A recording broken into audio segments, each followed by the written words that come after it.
আরশ কুরসির মধ্যে এসো। দেখুন,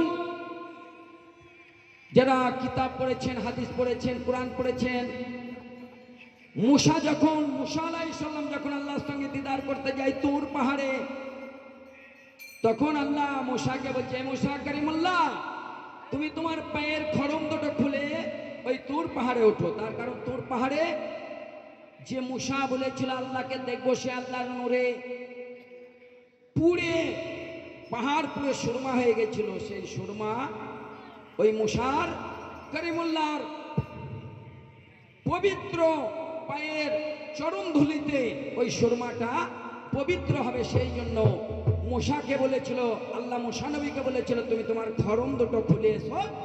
আর দয়াল নবী আরশ মুকামে যাচ্ছে, তখন বলছে, ইয়া রাসূলুল্লাহ, ইয়া হাবিবাল্লাহ, ইয়া আমার দোস্ত, তুমি তোমার ওই পায়ের খড়ম দুটো নিয়ে আমার আরশ কুরসিতে এসো। গিয়ে সব কিছু দেখালো।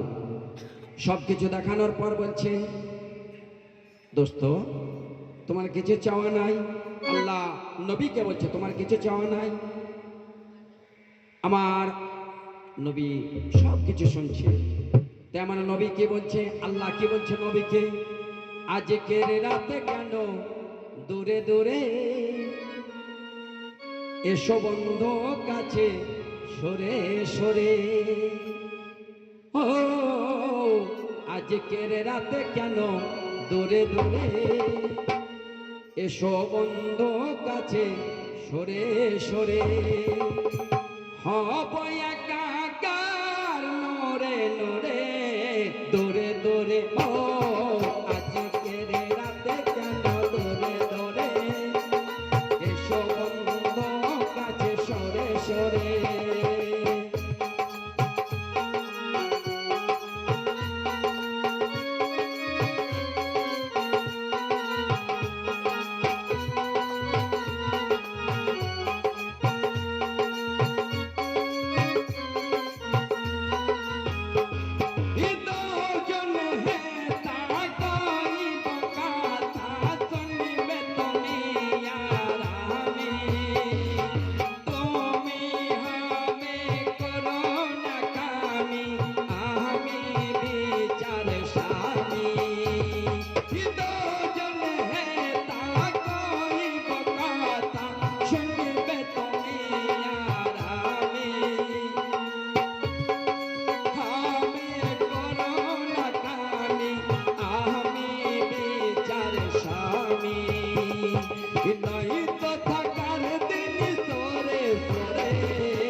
এইরকম ভাবে মিরাজে গিয়েছিল।